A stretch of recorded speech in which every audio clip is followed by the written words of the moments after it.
applause. I'm here say a few words about my friend and manager, Paul Bearer.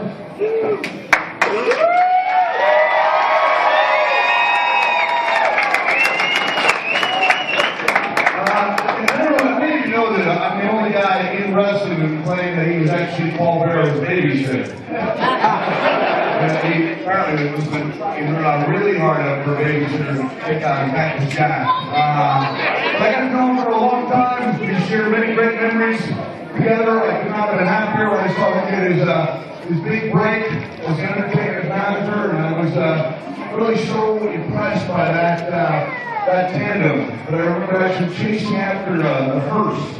The Undertaker had a custom decorated hearse that he drove around in for a couple of years, like chasing after him at a drive-thru, going, "Hey, everybody! Cactus Jack! Cactus Jack!" But I wanted to share a couple of my favorite memories involving Paul Bearer. One of them, we always away from home, about 10,000 miles away. West Stature. How you doing? A lot of familiar faces out here. A lot of people who knew Paul Bearer either as Percy Pringle.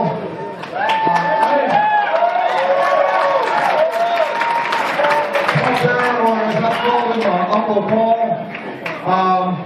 When we used to get to be about 10,000 miles away from home, before the days of the internet where everything got reported back to the office of WWE, it was kind of an unwritten gentleman's agreement that we could have a little bit of fun and do things we wouldn't normally do. And so, going back to a time in Madison Square Garden where Psycho Sid was wrestling Vader, there was like 750 pounds of humanity. And at one point in Madison Square Garden, Sid was chasing Vader around the ring, like they did 2 or 3 laps around the ring. And then Sid got in the ring and he did like the universal sign for chicken, which is the arm slapping, you know that sign, right? And I remember Mr. McMahon saying, "Did Psycho Sid just clap his arms like chicken?" And Gerald Briscoe was there, "Yes, sir, this man, I believe he did." And Vince said, "I don't ever want to see that again in my life." Now, he probably never saw it again, but that doesn't mean we never did it again. Before the days of everyone having a camera and the internet, when we got to be 10,000 miles away from home, we would see people do things that we wouldn't normally do. And when I was under Paul Bearer's tutelage, one of the things I would do is I would run away from the Undertaker, and I wouldn't just scamper away, but I would run as fast as I possibly could, which is a little something I stole from a young wrestler named Chris Candido. And Chris, recipe, I remember how much I enjoyed watching him run as fast as he possibly could at Pual's Palace. I'm sure Les was there in Orlando, Kentucky. So I got to WWE, I thought, I'm going to steal that from Candido, and I did. So we were in a soccer stadium in Kuwait, which meant instead of running 30 yards, I could now run 100 yards as fast as I possibly could. And now, keep in mind that my memory might be cloudy. It was 16, 17 years ago. Keep in mind that I was 100 yards away from the action in the ring. But I could have sworn that just for a few brief moments, I saw The Undertaker do this.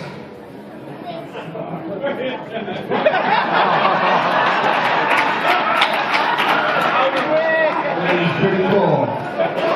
I was also on hand at a place in Scranton, Pennsylvania, named CYC, the Catholic Youth Center, which is a small but really fun building. We had some great memories in. And when the Attitude Era came down, there was concern about some of the content, and so the parish priest spoke to WWE, and WWE, Agent Jack Lanza, spoke to every single WWE superstar except one about watching the language of the guy in the ring.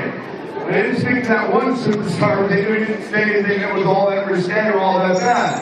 But when DX got on the ring and they said, "We got 2 words for you," instead of saying it, I didn't want you to yell it. Instead of saying it, they held their hand out and the microphone to the crowd. And the crowd chanted it because apparently it was okay for 2,000 people to say "suck it," but not 2. Having not gotten the memo from Jack Lanza about the Irish priest concern, I grabbed the microphone and proceeded to say, Uncle Paul, I don't want to suck it. You can't make me suck it. I just want to make me suck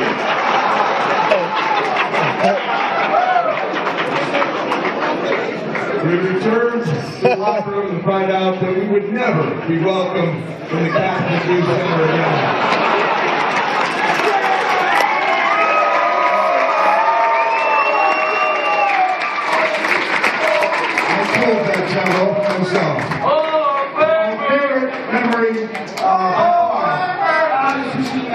It's not about me, and hopefully in a couple of years, Paul Bearer will be the Hall of Fame. You can chant that for him.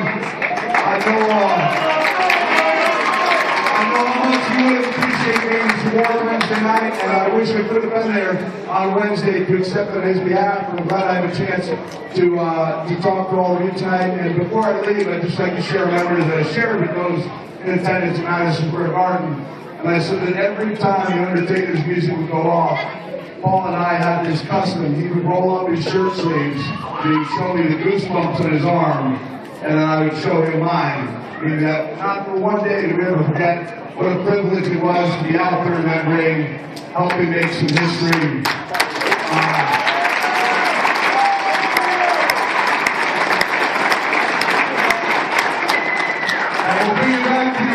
Show now. I know the guys are dying to perform for you, but I would have been remiss if I didn't show up and say a couple words right here in Las Vegas, Nevada.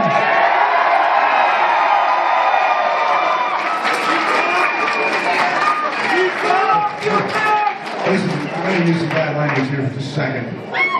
Maybe I should take off the jacket so I'm not an official WWE representative. But were my words ever more true? That when Mr. Backlund was at WWE, and I was asked, I swear we're going to come to Paul Bearer in a second. I was asked what interview or what acceptance speech I was looking forward to the most at the WWE Hall of Fame. And I said, you know, in 1989 there was old school wrestling in Rock and Ron Star. It was the first guy to ever brawl all around the building with me. We got some Ron Star people out there. And I watched that match on video. I remember the announcer going, this one could go anywhere. It could go anywhere. I said, that's why I'm looking forward to Bob Backlund's speech, because it could go anywhere. He did go anywhere and everywhere. A week ago in Madison Square Garden, the words I said, KG, when we did some commentary, I'd never seen more accurate. I just looked at the camera and I said, Bob Backlund, batshit crazy. Listen, thank you so much for being here.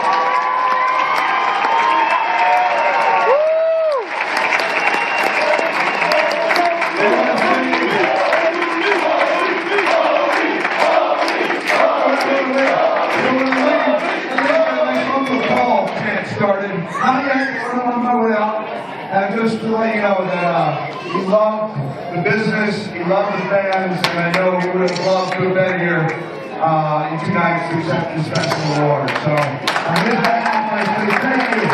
Thank you.